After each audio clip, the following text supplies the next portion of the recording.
আজকের ভিডিওটা Prosenjit চ্যাটার্জির upcoming film নিয়ে আলোচনা করব। আমার আগের ভিডিওগুলো যেগুলো প্রসেনজিৎ চ্যাটার্জির সম্পর্কে করা, মানে ওনাকে নিয়ে করা, সেই ভিডিওগুলো বেশ ভালো সাড়া পেয়েছে বলে আমি ভাবলাম এটা নিয়ে ভিডিও বানানো দরকার। এবং প্রসেনজিৎ চ্যাটার্জির আপকামিং ফিল্ম সত্যিই কি আসছে নাকি গুজব, সেগুলো নিয়ে আজকে আলোচনা করব। নমস্কার, আমি সুপ্রিয় রয়েছি তোমাদের সঙ্গে। তোমরা প্লিজ আমাদের ইউটিউব চ্যানেলটাকে একটা সাবস্ক্রাইব করে দাও, ভিডিওটাকে একটা লাইক দাও, পুরো ভিডিওটা স্কিপ না করে দেখো প্রসেনজিৎ চ্যাটার্জির এই বছরের যে অভিমান বলে যে সিনেমাটা, সেটা রিলিজ হয়েছিল এবং সিনেমাটা বেশ কিছু হাউসফুল গেলেও কতটা বক্স অফিস সেটা জানা নেই। তবে ছবিটার বাজেট খুব কম, হয়তো টেনে টুনে ওটিটি রিলিজ দিয়ে বাজেট রিকভারি করে ফেলতে পারবে। কিন্তু বুম্বাদার কাছ থেকে কমার্শিয়াল মুভমেন্ট আমরা এখনও আশা করে আসছি। আমি আগেও ভিডিওতে বলেছিলাম যে বুম্বাদার উচিত মাস কমার্শিয়াল মুভি করা। এখন সময় এসেছে কিন্তু করার। এখন যে সময় আসেনি তা কিন্তু নয়। যেখানে সাউথ ইন্ডাস্ট্রি এগিয়ে যাচ্ছে, মালয়ালম ইন্ডাস্ট্রি এগিয়ে যাচ্ছে কন্টেন্ট এবং কমার্শিয়াল মাস মুভমেন্টের উপর ভিত্তি করে, তারা কিন্তু এমন সিনেমা বানাচ্ছে না যেখানে বোরিং প্যানে লাগছে সিনেমা দেখতে দেখতে। আমাদের এখানে আর্ট কিছুটা আঁতেল সিনেমা হয়ে যাচ্ছে। দেখো এখানে কিছু ডিরেক্টর, কৌশিক গাঙ্গুলি, সৃজিত মুখার্জি, তাদেরকে মানে রেসপেক্ট করছি না তা নয়, তারা বেশ কিছু ভালো ছবি উপহার দিয়েছেন আমাদেরকে, যেগুলো অ্যাওয়ার্ড পাওয়ার যোগ্য এবং যেগুলো বেশ ক্লাসিক সিনেমা। তবে যখন ব্যাপারটা অতিরিক্ত হতেই থাকে বা চলতেই থাকে তখন আর ভালো লাগে না। বোম্বাদার নিজেরই একটা ডায়লগ আছে 22শে শ্রাবণে, জীবনে ভাত ডাল আর বিরিয়ানির তফাৎটা বুঝতে থেকো, প্রথমটা নেসেসারি এবং পরেরটা লাক্সারি। তবে তাই বলে ভাত ডালটা বাংলা ইন্ডাস্ট্রিতে পরিবেশন করে আসছেন অনেকদিন ধরে বিরিয়ানি পাইনি।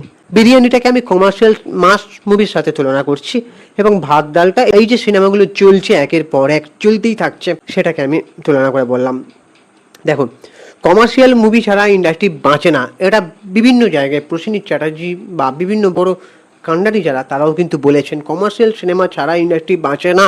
সেটা সাউথ ইন্ডাস্ট্রি হোক বা বলিউড হোক বা টলিউড, এমন মুভি নিয়ে আসতে হবে যেগুলো এন্টারটেনমেন্ট। আর শুধু এন্টারটেনমেন্ট দিলে হবে না, এখন জনারা চেঞ্জ হয়েছে অনেক। সেখানে সোশ্যাল মেসেজ থাকবে, ক্লাইম্যাক্স থাকবে, টুইস্ট থাকবে, অ্যাকশান থাকবে, এই হচ্ছে ব্যাপার। তো বুম্বাদার আপকামিং সিনেমা একটা আসতে চলেছে 4ই সেপ্টেম্বর বোধ হয়, সেটা হচ্ছে ডাক্তার কাকু। তবে এই যে ডাক্তার কাকু সিনেমাটার পোস্টার যখনই এসেছে, সিনেমাটা এনা সাহার প্রযোজনা সংস্থা, আর একটা প্রযোজনা সংস্থা হয়তো প্রযোজনা করেছে। সিনেমাটা অনেক দিন আগে শুটিং হয়ে গেছে। তো এই এনা সাহারি প্রযোজনা সংস্থা ইয়াসকে নিয়ে একটা সিনেমা বানিয়েছিল, নামটা আমার মনে পড়ছে না এখন। তো এই যে এটাই আমার বলতে চাওয়া যে ডাক্তার কাকু সিনেমাটা কবে শুটিং কমপ্লিট, তো সিনেমাটা রিলিজ পেতে এত দেরি কেন হলো? মানছি মুখে যেটা বলা সহজ লাগে, কাজে করে দেখানো সেটা অনেকটাই কঠিন। সেটা যে কোনো কাজের ক্ষেত্রে হোক না কেন, হতে পারে সেটা পোস্ট প্রোডাকশনের সমস্যা, হতে পারে সঠিক রিলিজ করার সিদ্ধান্ত নিতে পারছেন না, যেহেতু প্রযোজকের ঘরে অনেক যে টাকা আছে তা নয়, তারা উঠে দাঁড়ানোর চেষ্টা করছে এবং সঠিক সময়ে তারা রিলিজ দিতে ভয় পাচ্ছে। যেহেতু মানে ব্যবসার একটা বিনিয়োগের ব্যাপার আছে, সে যত কম টাকা হোক বা বেশি টাকাই হোক না কেন, ব্যবসায় বিনিয়োগে মার যাতে না খায় সেটা সবাই চাইবে, সেটা আমিও চাইবো, এটা কমন ব্যাপার, এটা নিয়ে আমি কিছু বলবো না। তবে দেখো, রিস্ক না নিলে কিন্তু হবে না। একটা সিনেমা যদি 2 বছর 3 বছর 4 বছর 5 বছর পরে থাকে শুটিং হয়ে, তারপর আপনারা রিলিজ করছেন অনেকদিন পরে, দর্শকের উন্মাদনা কি থাকে? যেমন আমি যতদূর জানি ডাক্তার কাকুর গল্পটা, এই যে করোনা সময়ের কালের একটা গল্প কিন্তু আছে ওখানে প্রসেনজিৎ চ্যাটার্জি ডাক্তার কাকু হয়েছে, শুভশ্রী গঙ্গোপাধ্যায় প্রসেনজিৎ চট্টোপাধ্যায়ের স্ত্রী হয়েছে। শুভশ্রী গঙ্গোপাধ্যায়ের চরিত্রটা অনেকটা স্বল্প পরিসরে আছে, হয়তো তার স্ত্রী কোনো কারণে, হয়তো মানে আমি আর সেটা বলতে চাই না, রিভিল করতে চাই না, যেটা আমার যতদূর মনে হয়, যতদূর শোনা, ইনসাইড শোনা। তো আর প্রসেনজিৎ চ্যাটার্জির 2টো ছেলে আছে, এক ছেলে ঋদ্ধি সেন আর এক ছেলে হচ্ছে পাভেল সিনেমাটার পরিচালক, আবার তার ছেলে হয়েছে। পাভেলকে এই সিনেমাটা তোমরা দেখবে খুব রোগা লাগছে, কিন্তু পাভেল হেলদি ফিগার। সেখানে আমি এটা ভুল বলে ফেললাম, সরি, ক্ষমা করো। পাভেল তার শরীরের অনেকটা ওজন ঝরিয়েছিল এই চরিত্রটা করার জন্য। ডাক্তার কাকু তার সঙ্গে তার ছেলেদের বনিবনা হয় না, এমন একটা ব্যাপার আছে, মতের মেল হয় না। তো ডাক্তার কাকু এই সিনেমাটা একটা সোশ্যাল মেসেজ আছে। তো সেই করোনা সময়কালের গল্প যদি কিছুটা থাকে, তাহলে আজকে সিনেমাটা রিলিজ হচ্ছে 2026-এ। এই একটা রিলিজ সঠিক সময়ে না হওয়া ইস্যু হতে পারে, তখনকার সময়ের গল্প এখন যাই হোক। তো আই খুকু আই বলে একটা সিনেমা বুমাদা রিলিজ হয়েছিল, সেখানেও কিন্তু করোনা সময়কালে কিছুটা গল্প তুলে ধরা হয়েছিল। সেটাও একটু দেরি হয়েছিল রিলিজ হতে, কিন্তু তাও চলে যাবে। যদিও সিনেমাটা খুব একটা হিট হয়নি হলে, বাট টিভিতে ভালো রেটিং পেয়েছিল ওয়ার্ল্ড টিভি প্রিমিয়ারে যখন দিয়েছিল চ্যানেলে। তো এই যে ডাক্তার কাকু রিলিজ হচ্ছে, ভালো গল্প, ভালো মানের কন্টেন্ট, কিন্তু কমার্শিয়াল মুভি নয় সেটা। যাই হোক, তারপরে বুম্বাদা আরও একটা সিনেমা রিলিজ হয়নি, এখনো পড়ে আছে। সেটা হচ্ছে প্রতিপক্ষ নাম সিনেমাটা ঠিক করা হয়েছে, জানি না ওরা ভবিষ্যতে সিনেমাটা রিলিজ করতে পারে কিনা। সিনেমাটা সুরিন্দর ফিল্মসের ব্যানারে, মানে নিষ্পাল সিং রানের ব্যানারে, ঠিক আছে, তার বাবা সুরিন্দর সিং, এদের ব্যানারে, সুরিন্দর ফিল্মসের ব্যানারে প্রতিপক্ষ। সিনেমাটায় প্রসেনজিৎ চ্যাটার্জির বিপরীতে আছে নায়িকা পূজা ব্যানার্জি। ইয়েস, যে দেবদার সাথে সিনেমা করেছে চ্যালেঞ্জ 2 এবং হইচই আনলিমিটেড। সৌমের সাথে করেছে হচ্ছে আমার নামটা মনে পড়ছে না, লাভেরিয়া। পূজা ব্যানার্জি বলিউডেও ছবি করে, তা Kunal Verma serial artist, maybe মুম্বাইয়ের হিন্দি আর্টিস্ট, তার সাথে বিয়ে হয়েছে। তো তার সাথে অভিনয় করেছেন। আর সিনেমাটায় আর একজন নায়ক আছে, সেটা হচ্ছে বাংলাদেশের সিয়াম আহমেদ। বাংলাদেশে সে অনেকটাই জনপ্রিয় হয়ে গেছে, বিশেষ করে তার রাক্ষস বলে একটা সিনেমা এসেছে, সেটাই বেশ ভালো পরিচিতি পেয়েছে। আরও তার সিনেমা সিয়াম আহমেদ ওই সিনেমাটার নাকি গল্পকার। সিনেমাটা আগে সায়ন্তন ঘোষাল বলে মেবি একজন পরিচালকের কাজ করার কথা ছিল, তারপর পরিচালকের হাত বদল হয়, রাজাচন্দ্র সিনেমাটার পরিচালক। আর রাজাচন্দ্র ভালো করেই জানো তোমরা, কমার্শিয়াল ডিরেক্টর। সে যে কোনো সিনেমা বানালেও, অন্যরকম বানালেও তার মধ্যে কমার্শিয়াল মুভমেন্ট থাকে। তো সিনেমাটা কমার্শিয়াল সিনেমা। শুনেছি নাকি সিনেমাটা কমেডি আছে, প্লাস একটু কমেডি ঘরানারও আছে। ফিরদোসও একটা সিনে থাকতে পারে, ফিরদোস, বাংলাদেশের ফিরদোস। বুম্বাদা একজন লন্ডনের একজন বড় ব্যবসায়ী চরিত্রে আছে, যতটুকু জানা যায়। তার ওয়াইফ হচ্ছে পূজা ব্যানার্জি। তো সেই সিনেমাটা কবে রিলিজ হবে সেটাও জানা যায়নি। সিনেমাটা অনেক দিন ধরে শুটিং হয়ে পড়ে আছে, সেটারও প্রায় মানে 1 বছর না, 1 বছর 2 বছর, 3 বেশি আরো হবে। যাই হোক, এই যে আমার এটাই বলতে চাওয়া, যে শুটিং করে ফেলে রাখা, এটা আখের প্রযোজকেরই ক্ষতি।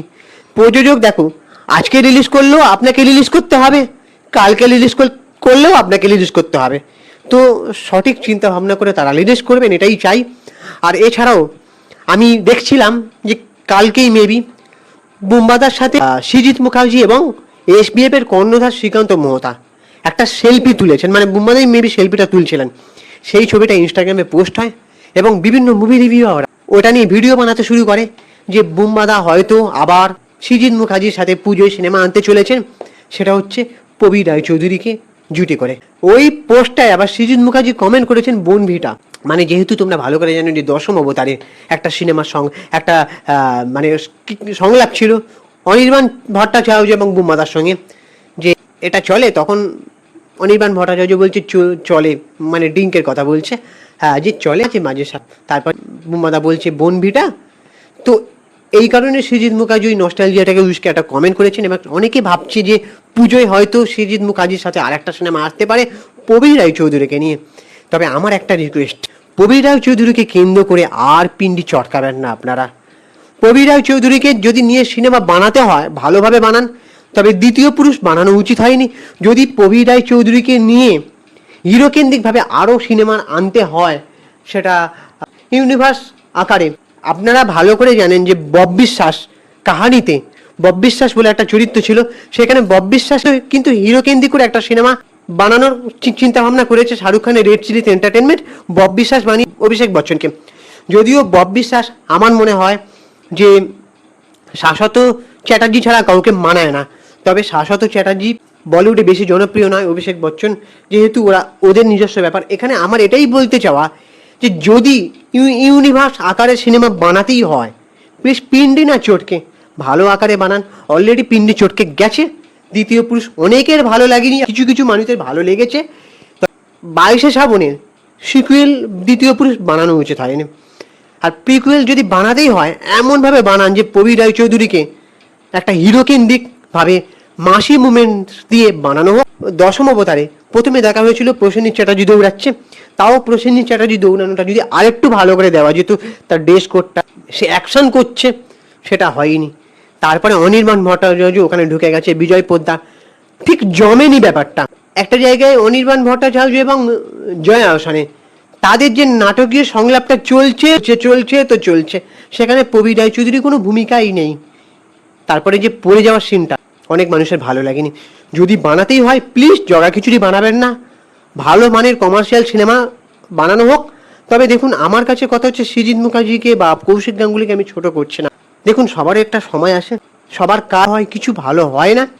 যেমন ধুরন্ধর খ্যাত আদিত্য ধর, যে সিনেমা ধুরন্ধর ভালো বানিয়েছেন বলেই যে পরের সিনেমা খুব যে ভালো হবে, বা তারপরের সিনেমাও যে সারা জীবন যে খুব ভালো সিনেমা হবে, সেটা তো নয়। অনেক মানুষের তারপরের সিনেমা ভালো নাও লাগতে পারে, তারপরেরটা ভালো লাগতে পারে, আবার তারপরেরটা ভালো লাগবে না, এমনও হতে পারে। সেই জন্য বলছি, প্রত্যেকের কাজ, মানে কি বলবো, প্রত্যেকের কাজের ধরন আছে, প্রত্যেকের কাজের মধ্যেই মানুষের ভালো লাগা খারাপ লাগাও আছে। তাই বলছি, সৃজিত মুখার্জি, কৌশিক গাঙ্গুলি, এনাদেরকে আমি মানে রেসপেক্ট করছি না তা নয়। কৌশিক গাঙ্গুলির ছেলে উজান গাঙ্গুলি, তার একটা ছবির ট্রেলার আমরা রিভিউ করেছি, সেটা কাতুকুতু বুড়ো, সেটা কিন্তু বেশ, তার বাবার মতন জনারায় সে কিন্তু সিনেমা বানায়নি। সে ডিরেক্টর প্লাস লিড রোলে অভিনয় করেছে, একটা সুপার হিরো টয়কে কেন্দ্র করে, প্লাস সুপার হিরোর একটা গল্প বলবে। জানি না সেটা কল্পনায় সুপার হিরো কিনা, যাই হোক, ভালো গল্প বলার চেষ্টা করেছে। তো এটাই বলছি, ভালো ভালো ডিরেক্টর আছে, রাইটার আছে, সুযোগ দিন। বাংলায় কমার্শিয়াল ঘরানাটাকে ফিরিয়ে আনা খুব দরকার। আর বুম্বাদা এখন যেভাবে তার হ্যান্ডসাম লুক, চুল দাড়ি কলপ করা, যাই হোক হ্যান্ডসাম লাগছে তাকে। বুম্বাদার উচিত হচ্ছে বাংলায় বেশ কিছু ধরনের কমার্শিয়াল সিনেমা বানানো এবং বলিউডে বেশ ভালো ভালো চরিত্র অভিনয় করা, সে কমার্শিয়াল সিনেমায়। কারণ বুম্বাদার এখন যে ধরনের বয়স, যে ধরনের শরীরের ফিটনেস, সব কিছু সিচুয়েশান অনুযায়ী বলছে, বুম্বাদার উচিত বাংলায় কমার্শিয়াল সিনেমা বানানো। অনেক ভালো অ্যাওয়ার্ড পাবে, ভালো পুরস্কার পাবে, ভালো অভিনয় করতে হবে, এই তো অনেক হলো। প্লিজ এবার কমার্শিয়াল সিনেমাটাকে বাঁচাতে হবে, টলিউডটাকে বাঁচাতে হবে সরকারের সাহায্য নিয়ে। এখন তো বুম্বাদার বাড়িতে অমিত শাহ আসছেন, শুভেন্দু অধিকারী বাড়িতে যাচ্ছেন, সে কোনো একটা ফিল্ম ফেস্টিভ্যালের উদ্দেশ্য নিয়ে হোক, যাই করে হোক, সরকারের সাথে উদ্যোগ নিয়ে এবং বিভিন্নভাবে পরিকল্পনা করে কমার্শিয়াল সিনেমাকে আনতে হবে এবং সাউথের মতন লেভেলের সিনেমা বানাতে হবে।